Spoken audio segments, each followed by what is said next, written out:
Hi Libra, this is Jov. Welcome po sa ating channel. By the way Libra, this is timeless reading. Gamitin ang reading na ito bilang gabay lamang. Kung naka-resonate kayo, comment down. Tandaan Libra, ito ay channel reading po.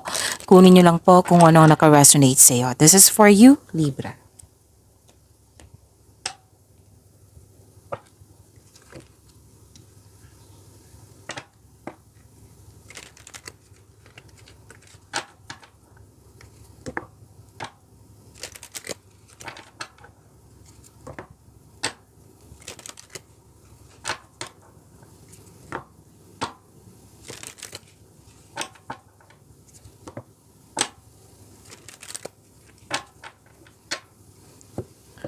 Para po ito sa iyo, Libra.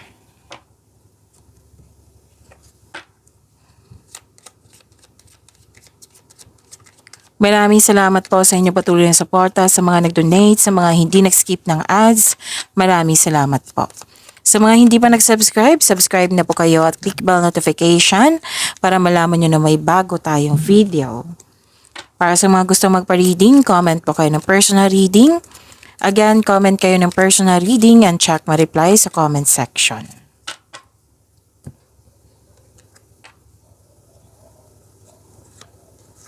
Ang ganda. Maganda po. Libra. May parating na malaking pera. Pwedeng expectation nito.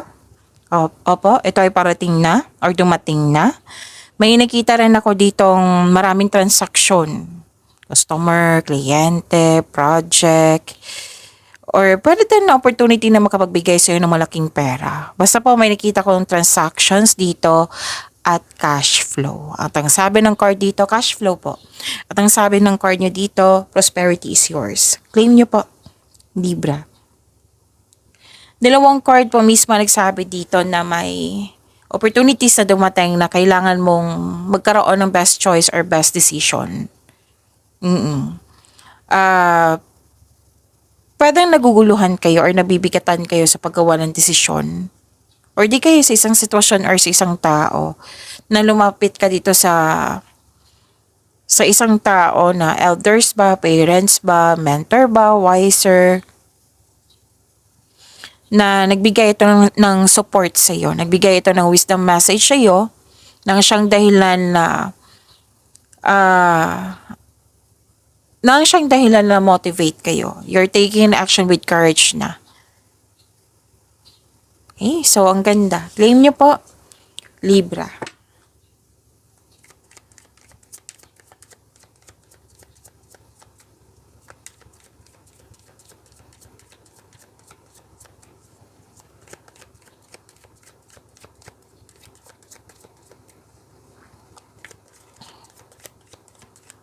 Energy po ni Libra.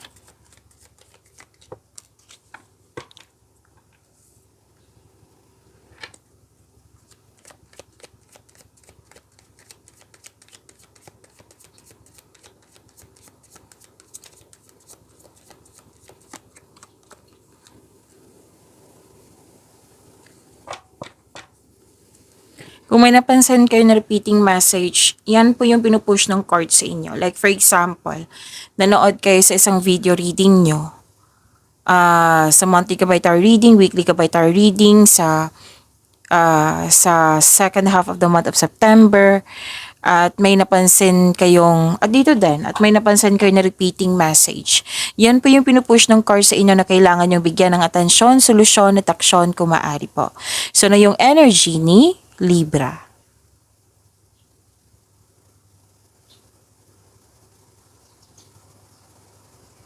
Okay, rest ang nakikita ko dito. Rest. Okay, kasi may dito pwedeng pagod ka or stress. Pwedeng gusto mo lang na magkaroon ng me time, alone time, space, na gusto mong magkaroon ng introspection, yung pagsisiyasat sa sarili. Or di kaya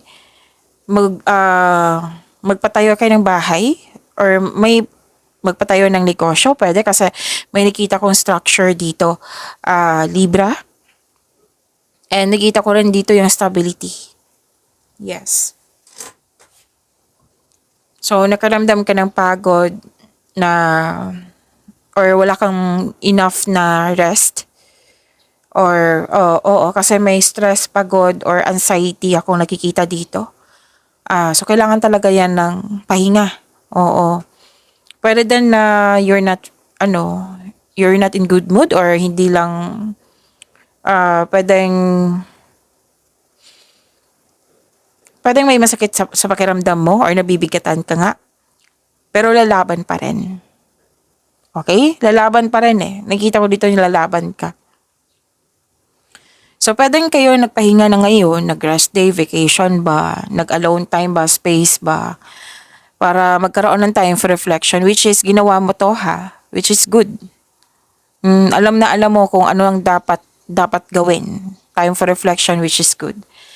Para makapag-isip ka ng mabuti, para makapaghanda or magpagaling. So this card asks you to relax, calm your mind, and reflect. Tamang tulog, tamang meditation ay kailangan po. Kasi space is a sign of respect sa inyong sarili, sa kapwa mo, sa isang relasyon, sa mga nangyari. You need space talaga. Pwedeng plano pa ito. Pwedeng nagawa mo na, pwedeng plano pa ito. Kasi alam na alam mo yung kung ano yung dapat gawin, kung ano yung kailangan mo. Ang pagpahinga po ay nakapagbigay ng increased productivity and a healthier mental state.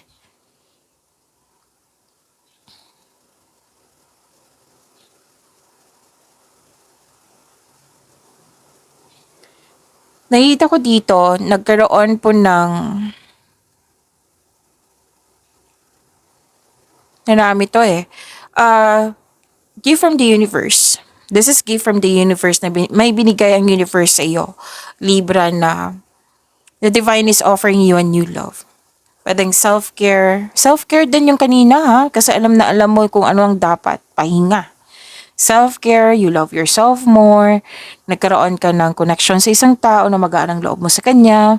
Pwede din na bagong relasyon, kakapasok lang sa relasyon, bagong maliligaw or nililigawan mo. Na magbibigay ng love, peace, and happiness sa iyong buhay. So, this card asks you to be open sa pag-receive ng gift na ito. So, open your heart and receive the emotions around you. Kasi emotion yung nakikita ko rin dito. Pwedeng bagong kaibigan to ha, or new feelings, or nakatanggap ka ng unconditional love. May mga relasyon, bagong relasyon, pleasure, self-love, you're taking time for yourself, self-care nga, nagpapogi, nagpagkanda, pwede.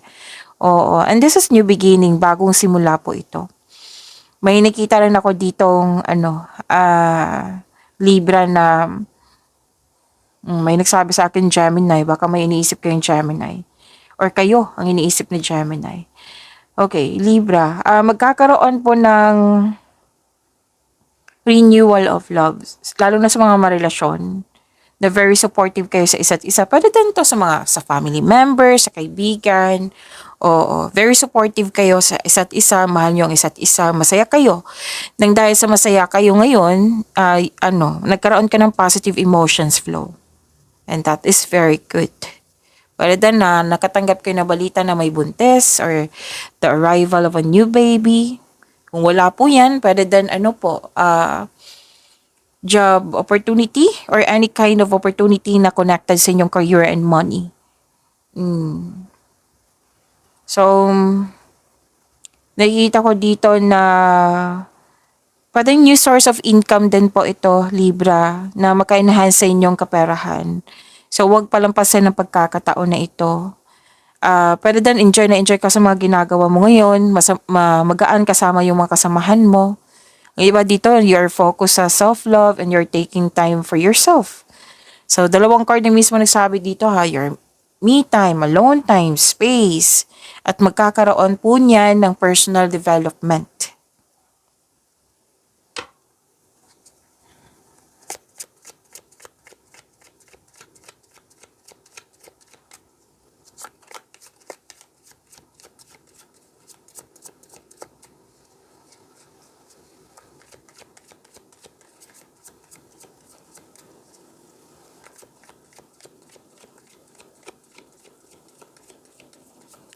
career and money po ni Libra. Tumalon.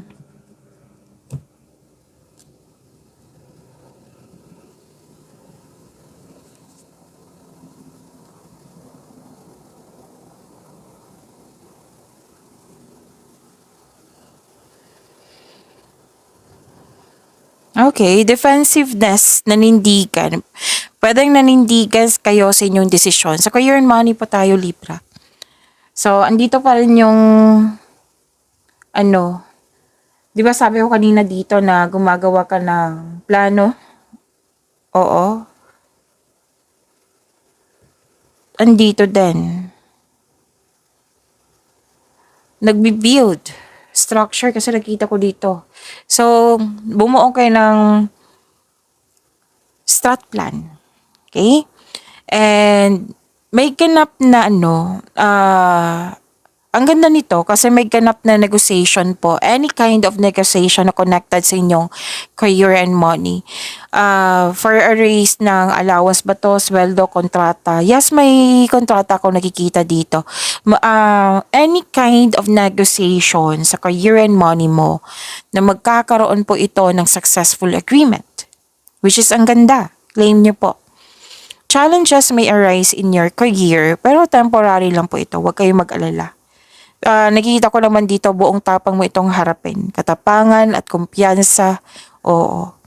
May ganap na pinagtanggol mo yung isang kaibigan o kasamahan mo laban sa iba. So, wag mo daw kayo mag-focus sa problema kasi nakita ko dito ng ilan sa inyo nag-focus sa problema, tumigil kayo. So, you have to move forward. Okay?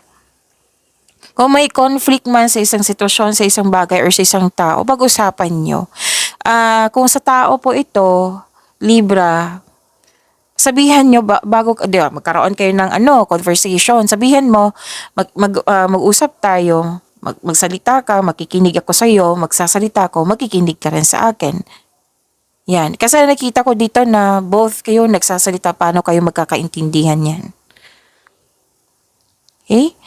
And ma-overcome nyo po ito, huwag kayong mag-alala kung ano man po ito.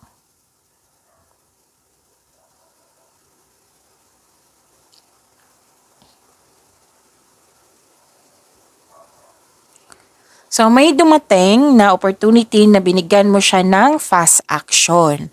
Bakit mo binigyan ng fast action? Kasi naka-align to sa passion mo. Alam na alam mo yung gagawin mo. Pwedeng excited ka. Okay? Kasi may nararamdaman akong excitement. Okay? Pwedeng excited po kayo or malakas ang loob mo. Yes. Pwede din yung matagal mo ng plano. Diba? Strat plan. Dito at dito din. Binigyan mo siya ng action. This is a go signal. Binigyan mo siya ng action. And sabi ng card na increase confidence kasi gumagawa ka ng action eh. Huwag kang mag-alala, maraming nag-support sa iyo. Sabi ng yung card na mabilis umunlad yung career mo, negosyo, trabaho mo. Kasi nga, marunong ka makinig sa iyong intuition. Diba, nag-time for reflection kayo dito, nakikinig kayo sa intuition, naulit na naman. Pay attention. Marunong ka makinig sa iyong intuition, sa inyong sarili, sa inyong boses. Ito ay humahantong sa pagtaas ng kita, or magdadala ito sa iyo patungo sa tagumpay. Diba, ang ganda. So, claim nyo po. Yun nga, yung sabi ko kanina na very excited ka. Kasi may pagkakataon dyan na alam mo yung gagawin mo. Nagpapasigla to sa iyo yung pagkakataon na ito. So, ang ganda and happy for you.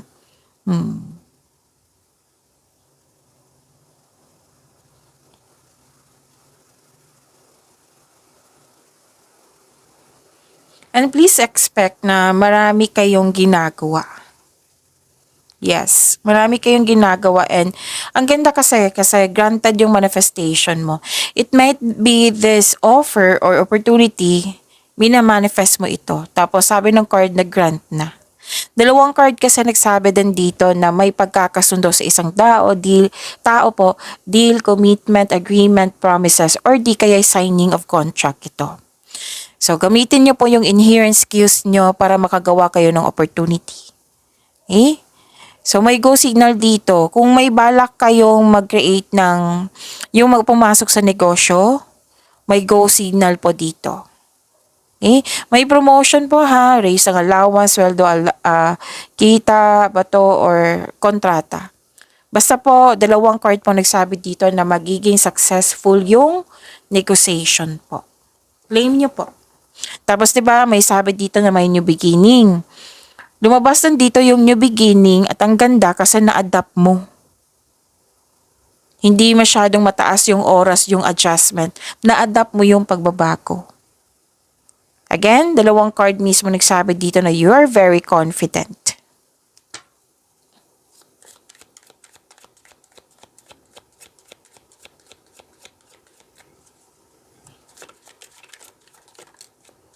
This is about your love life, self-love, partnership, and romance, Libra.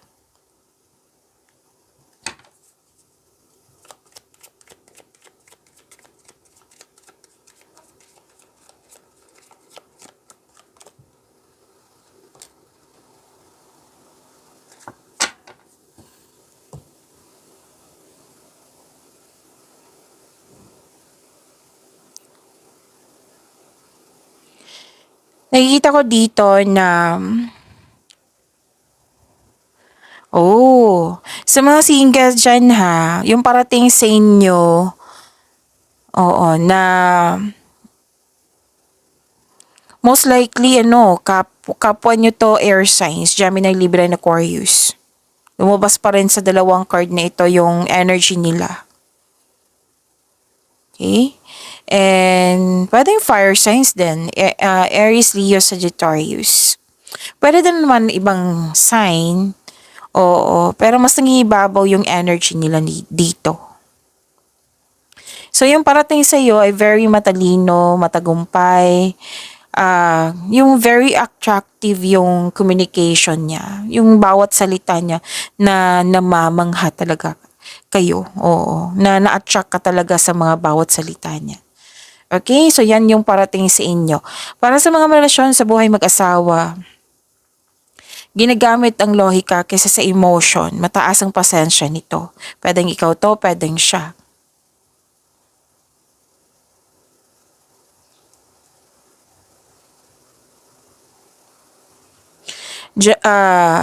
See, Gemini parang might be may Gemini connection kay Gemini.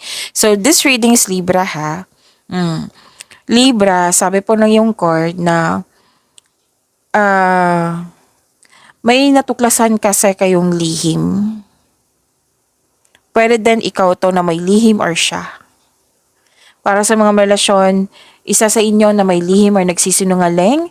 So this card asks you na ngayon ang oras upang maging tapat at bukas at makipag-usap ng malinaw sa loob ng inyong relasyon.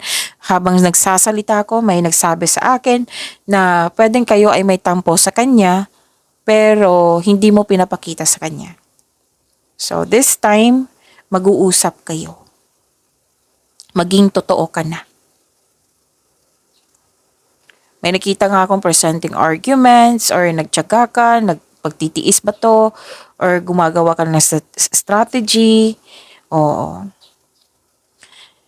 Para sa mga single, maaring may tao na hindi tapat sa'yo pero patuloy ka pa rin sinusuyo. So may taong hindi totoo sa'yo. Okay? So be careful. So may nakita ako dito, tingnan ko muna kung meron pa. Repeating message. Opo. So 7 and 7.